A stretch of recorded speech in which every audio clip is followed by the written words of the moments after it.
Hello everyone, this is VarietyStick. In this video I have my hands on the Moto Razr 2024. Now in order not to get yourself confused, Moto came with two variants, the Razr Plus 2024 and the Moto Razr 2024, which is what I have over here. And also I purchased the phone from Straight Talk, that's why you guys see this sleeve, for very affordable price. The phone also available unlocked if you want to buy, and also available for extremely low price if you go through, I believe, Toro Wireless and Straight Talk, which is I'm going to explain the prices later on in the video. Now in this video I will be doing unboxing, and also I'm going to walk you through everything about this device because I believe this phone absolutely worth buying. I will explain why later on the video. But first, make sure to subscribe to VarietyStick if you haven't. Give me a thumbs up, and without any further ado, let's find out.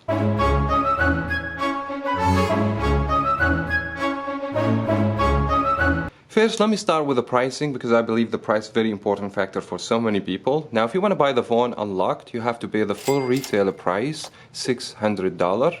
I purchased mine from Straight Talk and cost me $350. The phone is locked to Straight Talk. Now, if you have Straight Talk service or willing to get Straight Talk and you stay with the company for 1 year, the phone will be eligible for free unlocking, but you will be saving almost half the price of the phone going with Straight Talk. Now, let's go straight to the unboxing. Before we do the unboxing, let me just show you the blue reflection in the Moto logo and the Razr over here. And the box is just going to be a very typical box for most of the Moto phones. Let me go ahead and take off the sleeve and open the box, and we will explain more about the phone as we go. Also, this phone has a SIM card if you want to activate. In addition to this, the phone also has the ability to do eSIM if you like to do eSIM. So this is just information for the SIM card and the IMEI number of the phone. And now let's just remove the lid. We're gonna see this box over here. This should contain USB C to C and the manual instruction guide, so it's not that important. Let me just look to the phone. Now, first thing first, they're gonna tell you do not remove the screen protector that's pre-installed. It will damage the screen, that because this is foldable phone. Take it off the sleeve, and there we go. So this is the phone. Now this phone has two screens, standard screen, and also we have another external screen, and this should be Gorilla Glass Victus. It gives you a little bit feeling of plastic, but it's Victus Gorilla Glass. It's not like Gorilla Glass 5 or 6, so I doubt this glass will be scratch resistant same as standard Gorilla Glass. Now the second screen will offer so many features, and it will enhance the experience in general using the device, that because you can go to the apps, check the messages, notification, also always on display, and also you can use the main camera to take selfie pictures, which is I'm going to show you. Now let me just have another look on the build of the device. The frame of the phone is going to be stainless, and the back of the phone is the eco leather. It's plastic, but it gives you a feeling of the leather. Now the front screen, as you guys can see, we're going to be able to see a crease from here, but when the phone is on, you're not going to be able to see it. This something is not going to bother you. Also, for the keys, we have power key, dedicated fingerprint, volume up down control. This phone doesn't have headphone jack. The phone also doesn't take memory card, unfortunately. So we're going to turn the phone on, and we're going to come back with more details and information, so stay tuned. Now I almost spent 2 days playing with the phone, checking everything, so this video is about my experience. So I'm going to share everything I know about the phone, tell you what the things I like and things I did not like in the phone.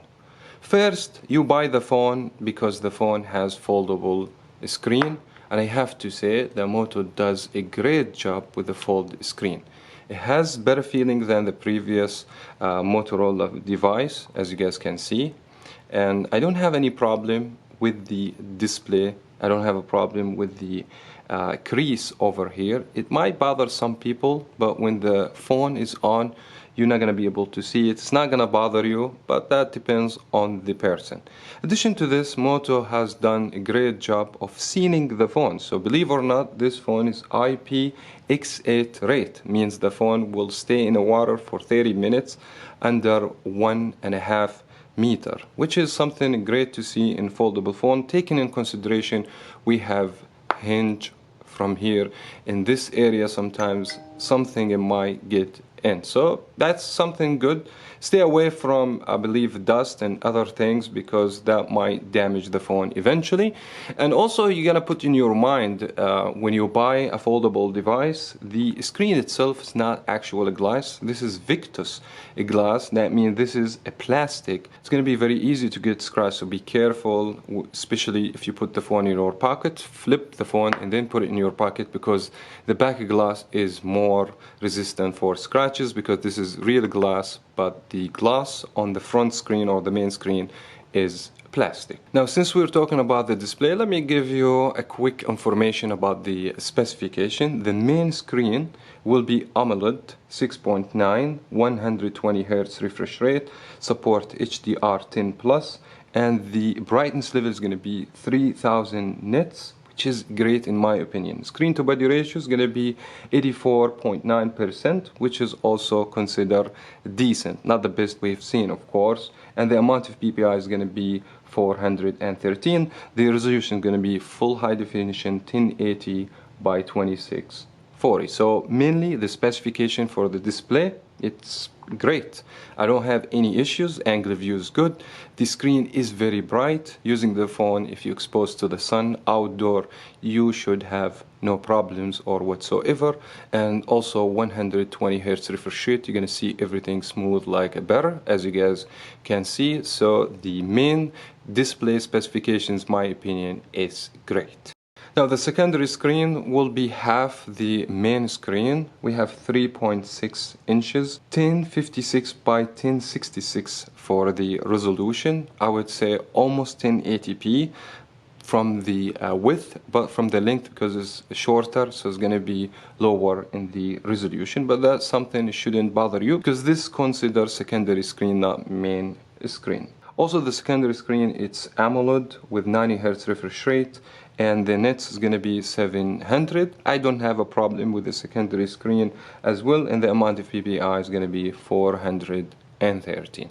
Now, since we're talking about the secondary screen, this secondary screen will offer you so many features. Now, first of all, you should be able to see all the notifications from here. If you swipe over here, you'll be able also to get some settings or quick settings. You can also adjust the brightness. When you adjust the brightness, it's going to be the brightness for this display. When you go to the main display, you can adjust the brightness for the other display. You can connect the Wi-Fi, the Bluetooth, mobile data, and so on, as you guys can see. And also you can turn the phone off. And also you will be able to see the notification by just tapping on this notification, which is something useful if you don't wanna fold the phone, so you will have a quick look on the notification, which is something nice in my opinion. In addition to this, you will have also the time and some applications such as the text messages, the camera application, and even more application like the navigation system through the map. You can look to some pictures, you can check the email, and so on, as you guys can see. In addition to this, you also can have widgets over here, and these widgets are customizable. You can have the weather, and also you can have widgets include games. You can technically play games on the secondary screen, but these games has to be specific games, because most of the games, they're not gonna support this size of screen, but few games will work, and this is something nice in my opinion. Also, one of the things I like, being able to use the main camera. So we have two cameras over here, and you take selfie pictures using the main camera. Even this phone has a selfie camera on the front, which is I have tested both. I will show you the pictures, images when we talk about the camera. But something nice that you have access to the main camera by using the screen, so you can take selfie. Also, you can take like videos, slow motion, which is something nice. Normally something we don't see in regular devices. Now for the operating system, as expected, the phone has the latest operating system, which is Android 14, and I believe Moto, they will guarantee software update for 3 years, which is something nice to see, because this phone still not considered a flagship. Even the phone offer high specifications, which is I'm going also to talk about the hardware on the device. But speaking of the software is customized by Moto. That because this phone is not a regular phone, this is a foldable device, and Moto has to do some changes to the software. Now first of all, this phone has specific option for the secondary screen, such as adding widgets, pictures, always on display, so you can customize everything with the external display by going to the settings and go to the display, and you're going to see so many options over here.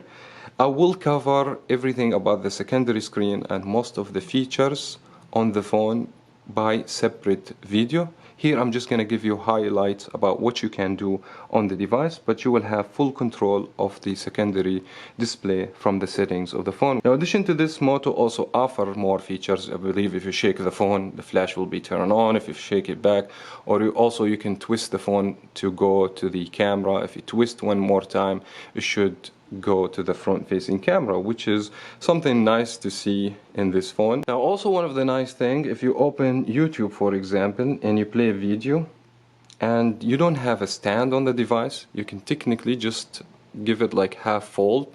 You're gonna have control for the music and the media, and you're gonna see the screen, something look like a laptop.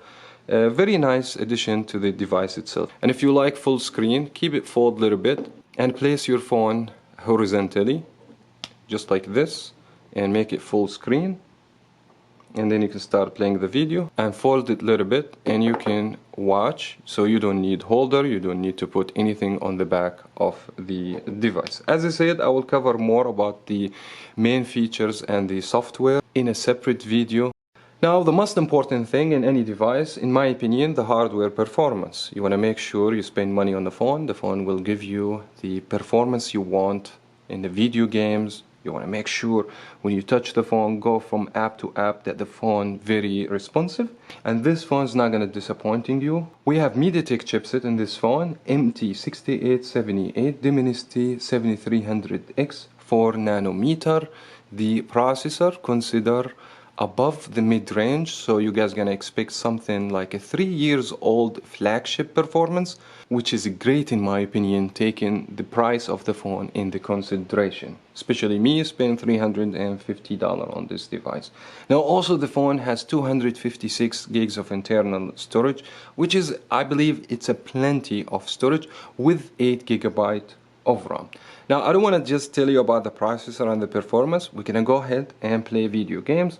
Let me choose Need for Speed. I just want to show how smooth and flawless this game on this device. Here you go. So the phone loaded the game very quickly, and you guys can see the image quality, the race tracing that we have on the street from the wet surface. As you guys can see, it plays with 60 frame, no issues or whatsoever. So I can say the phone deliver great performance playing Need for Speed. Now if we want to step the game up and go to a different game that require more graphics, we're gonna check Devil May Cry. Now here's Devil May Cry, and also in Devil May Cry you can go to the settings, and also I'm gonna show you I put the phone in everything ultra settings for the graphics just by going to graphics. So I boost the frame rate, the resolution is high, everything is high, the texture is high. Let's go ahead and show you how it plays. And even when you have the phone with you, it's gonna even look a lot better. But you guys can see how the game plays with 60 frame high graphics on this device. So no problems or whatsoever for the processor and the chipset. And also I have checked the temperature on the phone. Sometimes I feel the phone get warm a little bit on the glass on the back screen, but it's not too crazy in my opinion. So I would say overall performance for the chipset is great. Now speaking of the battery, the size will be 4200 milliampere, not the best of course. I would like to see 5000 on a fold phone like this, especially this one is powerful, so you guys are not gonna expect the best performance of the battery. And also something I have noticed, if you leave the always on display on, this will kill 15% of the battery in one day if you're not using the phone, period. Means if the phone on standard mode, the always on display is gonna eat the battery very quickly. I highly recommend to leave this feature off because it's gonna kill the battery quickly. Other than that, the phone will give you 10 hours screen on time, depends on how you use the phone. I'm talking about medium usage for the battery. You guys gonna expect 1 day and up to 10 hours screen on time. The battery charge 30 watt. Quick charging means if you charge the phone from 0% to 100%, you're gonna expect hour and 35 minutes to be fully charged. In addition to this, the phone offer wireless charging. The last thing I would like to cover would be the camera. Now we have two cameras on this phone on the back. These the two main sensor, 50 megapixel, has OI, iOS, HDR.